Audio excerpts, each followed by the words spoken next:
चलिए काम करते हैं, थोड़ा आगे बढ़ते हैं, कुछ स्टॉक्स एड्रेस करते हैं। अदानी एंटरप्राइजेस आज 6% ऊपर है और निफ्टी और एफएनओ दोनों का टॉप गेनर है।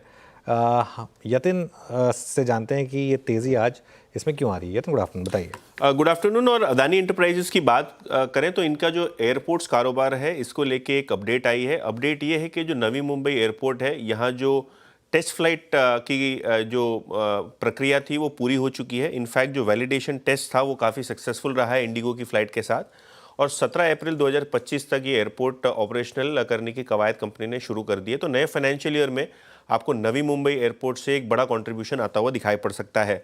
अदानी एंटरप्राइजेस की बात करें तो अभी कंपनी की मार्केट कैप लगभग 3.25 लाख करोड़ है, और इसका आधा लगभग जो वैल्यूएशन है वो एयरपोर्ट कारोबार से जो है एनालिस्ट जोड़ के देखते हैं। कंपनी का अब करीब 23% का मार्केट शेयर है पैसेंजर काउंट को लेके, और कंपनी जो है 14 नए रूट्स और 12 नई एयरलाइंस के साथ जुड़ रहा है, जिसके कारण जो पैसेंजर वॉल्यूम है वो एयरपोर्ट्स बिजनेस में आपको बढ़ता हुआ नजर पड़ेगा। और कुल मिला के नए 8 एयरपोर्ट्स जो है अदानी एंटरप्राइजेस डेवलप कर रहा है अपनी इस इकाई के अंदर। आज एक वेंचुरा सिक्योरिटीज़ का रिपोर्ट भी आया है, जहां वो 3801 के टारगेट के साथ यहाँ खरीदारी की सलाह दे रहे हैं। उनको लगता है कि जो एसओटीपी बिजनेस वैल्यूएशन है एयरपोर्ट्स का, वो करीब 1400 रुपये पर शेयर है। और जो एयरपोर्ट कारोबार है, इसकी ग्रोथ लगभग 25% से ज़्यादा रहने वाली है सीएजीआर बेसिस पे FY 27 तक। तो कहीं ना कहीं आज जो एयरपोर्ट की अपडेट है उसके बाद शेयर में ज़बरदस्त मोमेंटम आप देख रहे हैं, और लगभग 6% 7% की अपटेक आज अदानी एंटरप्राइजेस के शेयर में। अदानी एंटरप्राइजेस। शरद जी, क्या व्यू रहेगा आपका इस स्टॉक पर, अदानी एंट? मुझे लगता है एक डाइवर्सिफाइड कॉन्ग्लोमरेट के हिसाब से एक बढ़िया बेट हो सकती है, क्योंकि अभी अगर आप मेजॉरिटी ऑफ वैल्यूएशन देखें तो प्राइमरीली एयरपोर्ट्स और ग्रीन हाइड्रोजन सोलर वगैरह से आ रही है। तो मुझे लगता है इवन अडानी विल्मर की भी कुछ होल्डिंग है इनके पास। तो एक डाइवर्सिफाइड बेट है, बट मेजर वैल्यूएशन इन दो जगहों से आ रही है, और मुझे लगता है ये काफी प्रॉमिसिंग स्पेस है। और हमें मालूम है कि अडानी जिस स्केल में चीजों को ले जाते हैं, तो एयरपोर्ट, रोड्स, कोल, डेटा सेंटर, मुझे लगता है एक मिक्स है न्यू और ओल्ड इकोनॉमीज का पूरे में। और नवी मुंबई वाला एयरपोर्ट तो खैर काफी सालों से अवेटेड था, तो फाइनली टेक ऑफ कर रहा है। तो मुझे लगता है इन वैल्यूएशंस पे बहुत एक्सपेंसिव मैं नहीं समझूंगा। हालांकि अगर आप होल्डिंग कंपनी की तरह देखें तो डिस्काउंट रेट्स था शायद थोड़े से ज्यादा हो, बट अडानी जैसे अग्रेसिव ग्रोथ रेट स्पैन करता है और जिस टाइप के बिजनेस मिक्स है इस पूरी कंपनी में, मुझे लगता है आने वाला समय काफी अट्रैक्टिव हो सकता है। मोस्ट प्रोबेबली कुछ कंपनीज जैसे पास्ट में भी स्पिन ऑफ हुई हैं, आने वाले समय में भी स्पिन ऑफ होती हैं, तो वो डीमर्जर यूजुअली शेयर होल्डर्स के लिए हमेशा बेनिफिशियल होता है। तो मुझे लगता है यहाँ से भी डिसेंट अपसाइड है। एटलीस्ट अगर 3800 नहीं भी तो मुझे लगता है 3000 3200 तक के तो प्राइसेस आपको देखने को मिल सकते हैं। देखिए, कॉल्स भी पूरी हो गई यहाँ पे यतिन से, हमने अदानी एंटरप्राइजेस के बारे में और इस आज की ड्राइविंग फोर्स के बारे में भी जान लिया। पर अनुज, आपने एक चीज़ देखा, बड़ा नोटिस की भी होगी आपने। ये एक तो हमारा नोएडा वाला और ये आपका नवी मुंबई, दोनों रनवे के ट्रायल रन में एयरक्राफ्ट एक ही कंपनी का था, इंडिगो। खैर वो तो खैर हो भी सकता है कुछ बात, लेकिन अब आपका ट्रैफिक थोड़ा कम हो जाएगा ना मुंबई के ऊपर, थोड़ी राहत मिलेगी फाइनली। वीरू, पता है मुंबई में दिक्कत ट्रैफिक की प्लेन के लैंड करते वक्त या प्लेन के उड़ते वक्त नहीं है। मुंबई में ट्रैफिक की दिक्कत है प्लेन से लैंड करने के बाद घर जाने में।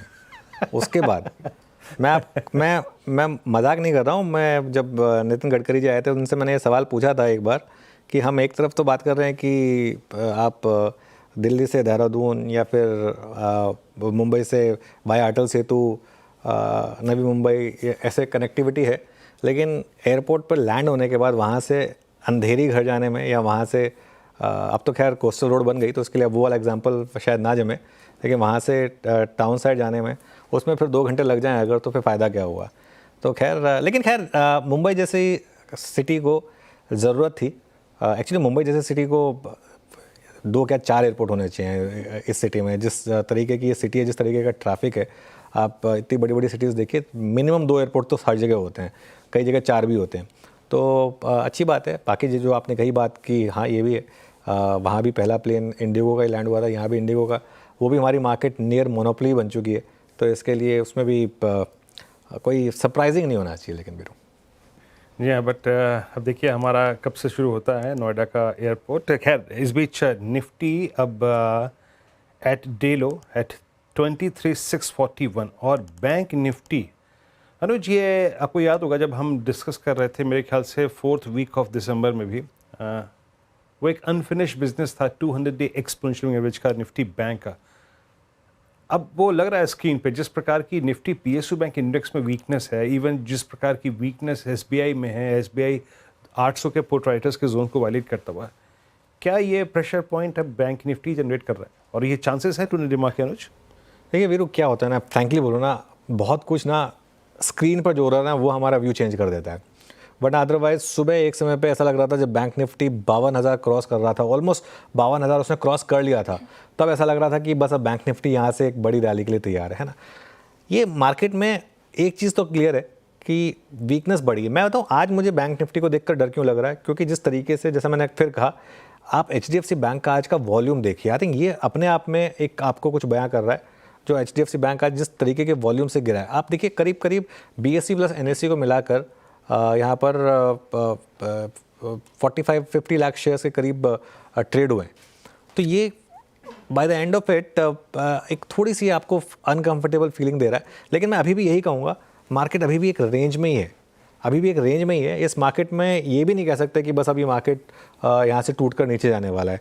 हो सकता है इस मार्केट में एक और टर्न अराउंड आ जाए, हो सकता है आज ही आ जाए वो, या हो सकता है कल आ जाए। ये काफ़ी वोलेटाइल रहने वाला है मार्केट इस समय, और आई थिंक इसमें बहुत जल्दी हर घंटे आई थिंक व्यू बदल के कोई फ़ायदा नहीं है, क्योंकि ये आपको मूव्स दिखेंगे इस तरीके के। 200 डे मूविंग एवरेज की जहाँ तक बात है बैंक निफ्टी पर, बिल्कुल वो रिस्क ओपन था, वो रिस्क अभी भी है। और अगर आज जैसा HDFC बैंक ने किया ऐसे 2-3 दिन और आ जाएंगे तो 100% वहाँ भी why not 200 day moving average शायद वहाँ पे भी रिविजिट हो जाए।